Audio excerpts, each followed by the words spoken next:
So yun, Katekram. Tapos na po kami at napakaganda ho ng mga balita. Lahat po Katekram, negative. Clear. Mga Katekram, sa Tarlac Medical Center, New Banyo Life. Sa Tarlac Medical Center, maraming salamat po. Ayan. Unang-una sa ating Diyos, maraming salamat po sa ating Diyos sa binigay na pagkakataon na to na makasama natin ulit ang John and Janica sa lahat po ng Techram Vlog International sa pangunguna po ni Tita Marigold. Maraming salamat po. Ate Jen, yung dapat lahat pasalamatan dito sa Tarlac Medical Center. Sa lahat po yung presidente po ng Tarlac Medical Center. Thank you po, Dr. Benedicto Benin. Maraming salamat po. Siya po ang president ng Tarlac Medical Center. And then po next po si Dr. Elpidio Ines po. Siya po ang vice president. And next po ang Chief Operating sa hospital po, si Dr. Carmelo de Jesus Carbonida. Thank you so much po. Ang isa po sa manager sa ancillary, si Ma'am Marla Alarios. Thank you so much po. At sa ating chief nurse, si Ma'am Corinne. Thank you so much po. Lahat po ng kasama kanina. Apo, at saka kay Ma'am Zil Villanueva. Thank you so much po kay Ma'am Zil. Sa lahat po ng department, sa X-ray department. Si Sir. Opo, thank you so much po sir sa X-ray department. Sa marketing department, thank you so much po. At sa bumubuo po ng Tarlac Medical Center, mga doctors po na bumubuo. Kay Dr. Martinez, thank you so much po sa inyo lahat sa pag-welcome niyo po sa amin dito sa Tarlac Medical Center. Thank you so much po. Sa Tarlac Medical Center, Banyo Life. Sa Tarlac Medical Center, maraming salamat po. Grabe. Thank you. Yeah, grabe. Thank you mga nurses po dito. Thank you. Isman. Katekram, may ano pa to? May pa-tour pa pala to. May pa-tour po. Tara be, hawakan kita. Yung mga bra. Ba't ganun? Wala akong makitang alikabok at saka yung sapot. Wala po. Ano? Talaga pong mini-maintain po ng ating mga housekeeping ang cleanliness po. Yes. Ma po. Yes po. Hello po. Yung head na one. Hello po. Good afternoon po. Si Ma'am Shara. Welcome po sa Chemo Infusion Unit kung saan yung mga cancer patients po natin is nag-chemotherapy po. Usually po yung mga nag-chemo natin dito is outpatient or OPD. After po nila mag-chemo, pwede na po silang umuwi. Tapos everyday po may ano po tayo dito, may mga doctors po tayo to monitor the patients while they are ongoing chemotherapy. Hindi po tayo pwede pumasok sa loob kasi may mga patients po. No? As you can see, the facility itself is very light, no? Very maliwanag kasi po yung mga cancer patients natin, di ba? Usually, pag sinabi po kasing cancer, it's associated with death and dying. So, dapat po talaga maaliwalas, parang hindi ka dapat nasa hospital, di ba? Yung climate po. Dr. Sandoval po, ang aming isa namin med-on po. Doctor po sila. Afternoon po. Afternoon. So, ayun po. So, dapat po yung environment nila is conducive. So, parang hindi po sila parang nasa hospital. Gusto ko lang idagdag kanina. Di ba, pagka may edad na, pagka hospital, parang natatakot sila yung itsura, no? Pero dito hindi ko na-feel na parang yung may ganong So that's the idea of the conceptualization po of the whole hospital. Hindi lang po dito sa unit namin, the whole hospital itself. And we are, pwede po kami tawagin na green hospital kasi meron po kami mga solar, di ba? So environmental friendly din po yung hospital itself. Opo. Yan po. Kung makikita nyo po, masisilip nyo sa loob, di ba? Parang wala po kayo sa hospital. Yeah. And outside the window, may makikita po kayo dun sa part sa dulo na may garden po siya. So, yun nga po, kasi associated tayo with death and dying. Usually palliative po. Ibig sabihin, end stage na po yung mga cancer patients natin. Usually, kaya kailangan po talaga yung environment nila. Diba? Ano po, maaliwalas. Yeah. Yun po. Thank you po. Yun lang po. Salamat po. Opo. Ay, salamat po. Ganda. Salamat po. Parang nagbakasyon lang po sila dito. Opo. Sabi nga po nila, yung mga pasyente na pumunta here, para po siyang hotel. Kasi meron po kaming mga musicians every week na pumupunta here. So sa lounge po, doon tumutugtog sila ng piano, may mga kumakanta. Yun po. So para po talaga siyang hotel. Yun po yung conceptualization ng hospital na wala ka talaga sa hospital. Kasi nga pag nasa hospital ka, di ba, the feeling itself na yung financial constraint nandun na. Tapos yung emotional, di ba? Yung emotional constraint din dun sa patient. Yun po yung inaano natin. Ina-alleviate natin. Thank you po. Thank you po, Ma'am Shara. Thank you po for visiting our hospital. Congratulations po. Napakaganda po ng ano. Thank you po. Facilities. Si Ebena po bala. Thank you po. Thank you po. Thank you. Thank you po. Okay po. Ayan, nagmamadali si Sir. Sa may TV. Gra- po, physical therapy. What? Grabe. Ano ba to? Tour ba to ng hotel o tour ng... Sir Awi po, ang aming PT staff po. Sir Awi. Hello po. Nice to meet you po. May ganito pa pala, no? So welcome po sa physical therapy rehab po ng Tarlac Medical Center. So more on mga kinikater po namin dito is for recovery phases. So meron tayong ICU. So paglabas po kasi nila doon or paglabas nila sa hospital, diretso na po sila dito. So anything na when it comes to sports injury or basic activities na nagkaroon lang ng back pain. So dito po namin sila kinikater sa rehab center. So meron tayong mga machines dyan, meron po tayong mga machines din for weightlifting. Siyempre, dahil specialty po ng ating doctor dito is sports rehab. So yan, may makikita po kayo ng mga sports equipment din dyan. And ang... Nako sir, wait lang. Nagwala Sige po. na yung mga kasama natin. Okay lang po yung mga yan. Pero ingat lang po sa weights ha. Ingat lang, baka po kasi mabitawan, matamaan yung baka pa. matamaan yung mga pa. Oo nga eh. Opo.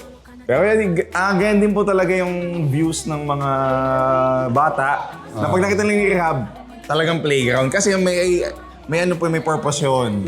Ang mga, hindi lang po kasi mga matatanda rin yung rehab natin, pati po mga bata. So mga special child at saka mga bata na nagkaroon ng injuries. Kaya ganito po yan. Ayan, nag-enjoy yung mga bata, oh. So may Tignan mo purpose si din po siya. Abio. Hello po. Ayan. Then, siyempre naman po, meron din tayo dito na only in Tarlac lang po. Itong tinatawag Pwede po. namin na Emcela. Katekram, ito daw po, only in Tarlac daw. Only in Tarlac lang Tarlac daw Medical po to. Center po. Saan po siya? Ito po si Emcela. So, ito po is para po sa mga male wellness. At paano po yan? Okay, so it's like an radiation, hindi naman siya radiation therapy. It's a therapy po para sa mga merong incontinence or sa mga geriatric patients natin na mayroong hirap umihi or hirap magdumi. Kasi may mga injuries tayo na natatamaan si pelvic floor muscles natin. Kaya po upo lang po sila dyan and the machine will do the work. Then after a few sessions, mapapansin nyo na the flow ng kanilang pagdumi, flow ng kanilang pag-ihi is... Pwede pong umupo? Pwede Yes po po. siya i-try? Sige po, sige Pero po, huwag try niyong natin. pipindutin, baka ano pong Sige po, pwede po natin subukan. Ulitin ko lang po, Katekram, ito po ay only in Tarlac. Tarlac Medical Center po. Oh. Nag-iisa lang. Ang Tarlac Medical Center pa lang po ang meron. Ganitong machine. Then, so, Ano pong gagawin niyo, sir? Baka malipat ako ng ibang planeta. hindi naman po. May mararamdaman lang kayo parang vibration sa puwetan. And kasi yun yung talagang target natin. So nagtanong ka, sir, paano kung wala ka namang problema or wala ka namang... Oo nga, no? Nagtanong kasi kung wala ka naman problema pero ginagamit siya. Yes, ginagamit po Parang siya. may gumagalaw sa bayag ko. Sa singit. Exactly, sir. Kasi ito, kaya nga po siya male wellness. So, ginagamit din siya if kung gusto nyo magkaroon ng family. Okay, parang it's an equivalent po of Kegel exercises. Kegel. So, syempre, kailangan ng pelvic floor muscles, Lumalakas activities. Ngayon, kung wala kang oras para mag-exercise, so you can use the Emcela. So, medyo, sa una, comfortable siya, but after a few minutes, Okay ba yun, sir? yes. Ganun. So, ito po kasi yung pinakabagong edition dito sa gym na to. So, Kuya Martin, wait lang. Ito daw yung pinakabagong edition edition. nila. Okay, ito po kasi yung sa Life Fitness, dahil nga sports rehab, more on specialization po ni Doc Zarate. So, nagkakaroon po na meron tayong mga pasyente dito na kailangan din mag-return to function. So, after ng mga injury kasi, syempre gusto pa rin mag-basketball, gusto pa rin mag-badminton or anything. So, we're going to use these machines para recreation, recreate natin yung mga activities na sa labas. So, as much as possible, babalik natin sila sa dati nilang function. Meron naman po tayo dito mga traction for patients na mayroong problema sa back. So, kadalasan, kahit ikaw, sir, naranasan mo, low back pain. Opo. Safe naman po natin gawin yan. So, it's for spinal decompression para lang magkaroon ng at ease yung mga nararamdaman natin sa mga kasuka-suka natin, especially sa likod. Opo. So, meron tayong mga weights, ayan, syempre, mga basic needs lang for activities. Tapos meron tayong mga plates kung meron tayong mga pasyente na kailangan humiga. And meron din po tayong occupational therapy and speech therapy. So, dyan po, ang purpose po niyan, kaya po sa mga, welcoming siya sa mga bata kasi may mga kinikater po tayong mga bata rin po. Okay. Okay na po. Thank you po. Thank you po, sir. Sige po. Sige po. And dito lang po yun sa dito lang po yun sa Tarlac Medical Center, Kategram. Yung puwit ko hanggang ngayon, ma'am, Ate Jen, paano to yung puwit ko para may pumipitik-pitik pa rin? Ayan, sa Tarlac Medical Center. Sa Tarlac Medical Center. Oh, grabe. Alam na. Thank you. Thank you po, sir. Ingat po kayo. Sige po. Oh, okay na. Welcome po sa Women's Health Center po. Ayan. Magano tayo. Hello po. Good afternoon po. Ayan. Hello. Yes po, meron na po. Nag-open po kami nung March, ma'am. Mammography. Welcome po. Yes, ma'am. Ito po yung pinakabago naming machine po. Oh. Ang mammogram po, yan. Ang mammogram po ay ginagamit po namin pang x-ray po sa suso sa ating mga kababaihan po. Okay. Wala akong suso. Hindi, sana. Ito po, ang mammogram po ay ginagamit po natin sa mga suso po sa ating mga kababaihan. Ito po, ginagamit siya para sa early detection po ng breast cancer or iba pa pong abnormalidad sa suso. Ito po siya. Dati po kasi sa Pampanga lang po meron po. Yes po, ngayon po meron na po dito sa Tarlac. Yes po. Digital na. Ganyan. Yan po siya. Congratulations po sa Tarlac Medical Center. Thank you po. Congratulations po. Thank you po. Thank you. Bababa tayo ng bababa. Para tayo nag-mall. Ayun yung ultrasound po nila. Yes po. Ayun, ang ganda. Kumpleto po kayo. Yes po, kompleto na po. sa gamit to. Bago. Yes po, bagong-bago po yan. Wow! Ito talaga. Congratulations po. Mm. Ano, opa?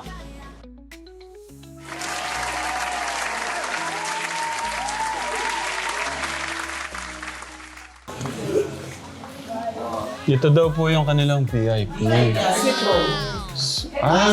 yung may garden. Ay, ganun. Dito po ako tumira. Ito po yun. May ano pala, ano palang ganyan no? Dito ko po ba natira? Oo, kasi pandemic nun eh. Dito ako tumira. Dito po pa. Kasegra mo, VIP na room ng may garden, no? May rooftop side. May rooftop. Ayun. Ang ganda. During pandemic. Dito ako nakatira. Ay, may tirahan natin. Galing, no? Ganda. Oh, di ba? May sarili siyang rooftop. Grabe naman ang hospital dito. May rep pa. Meron gilid. Ay, grabe oh.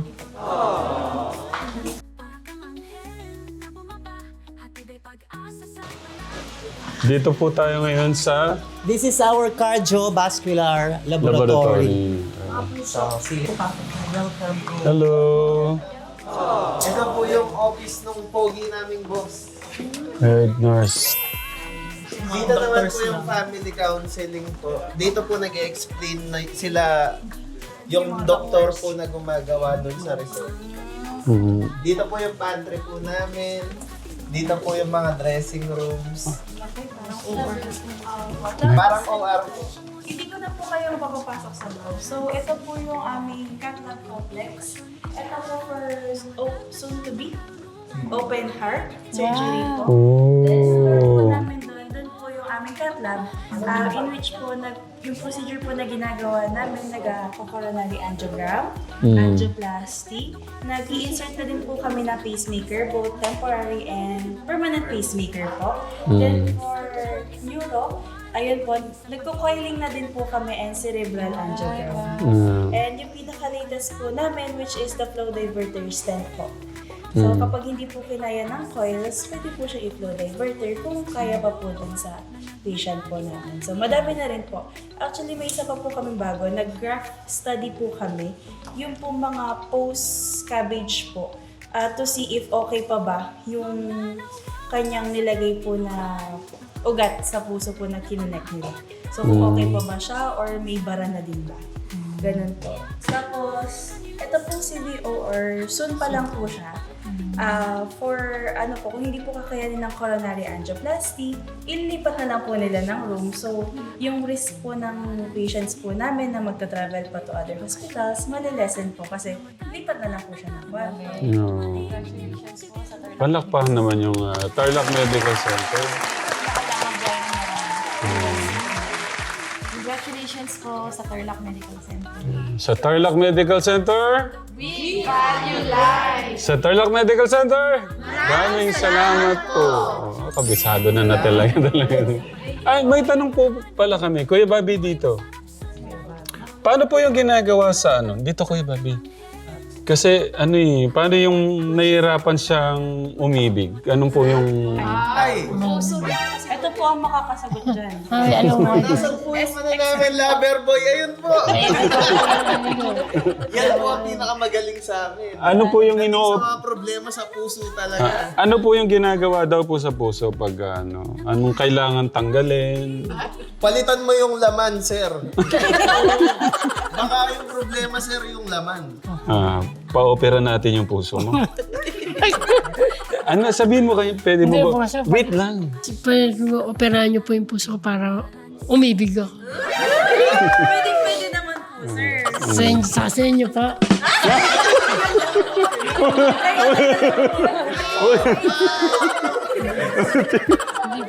Well, sabihin mo, baka pwede sa'yo, nurse. Opo. Hindi, gamatin niyo po yung, operahan niyo po yung puso ko para umibig na din ako sa inyo. Yun talaga yung ano. But, maganda siya, no? Opo, maganda po siya, maganda. Ay, may sinasabi po, ano? Maganda siya. Sama puti. Gusto mo? Nanggaling na po ako Thailand. Lalaki po talaga siya. Si Sir Ay! Kelly po. Kaso operada lang pala siya. Sentro namin sa Kaso ano pala siya. Sila dito sa Catlab, mahilig po sila ng The Dog Show. Pero napaka-friendly nila. Happy lang lahat. No. Thank you so much po. Salamat sa Napakabait po ng mga Thank nurses you. and doctors.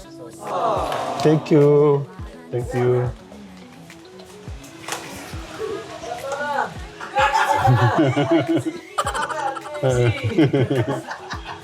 Thank you. Thank you.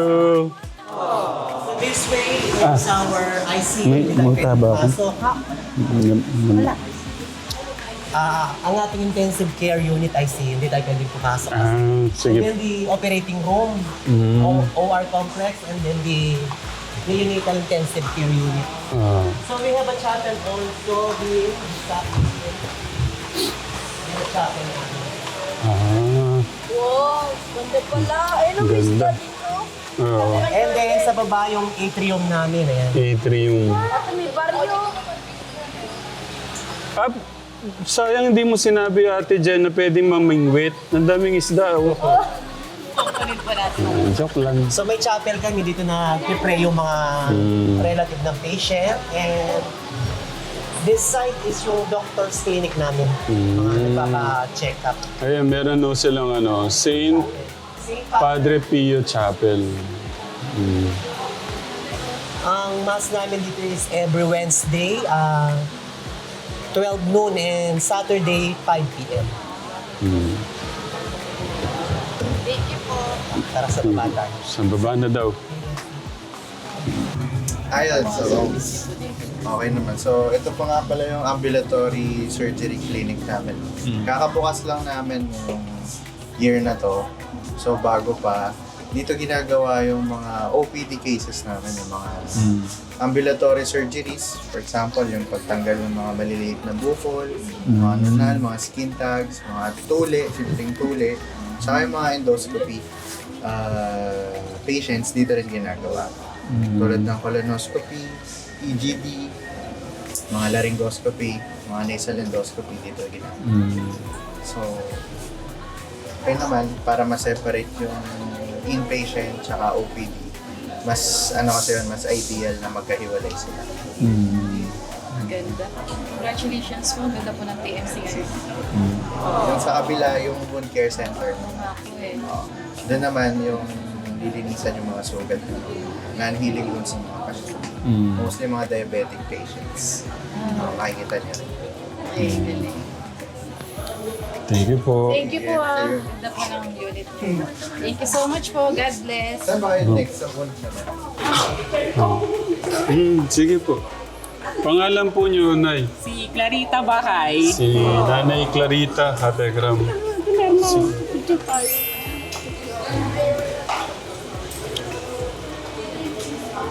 Dito. Okay po. Maraming salamat po sa Tarlac Medical Center sa pagpapaunlak niyo po sa amin, sa pagbibigay niyo po ng magandang serbisyo sa amin ngayong araw na to. Kami po sa Techram family, Techram team, nagpapasalamat po sa Tarlac Medical Center po. Sa Tarlac Medical Center, Tay. Apo, sa Tarlac Medical Center!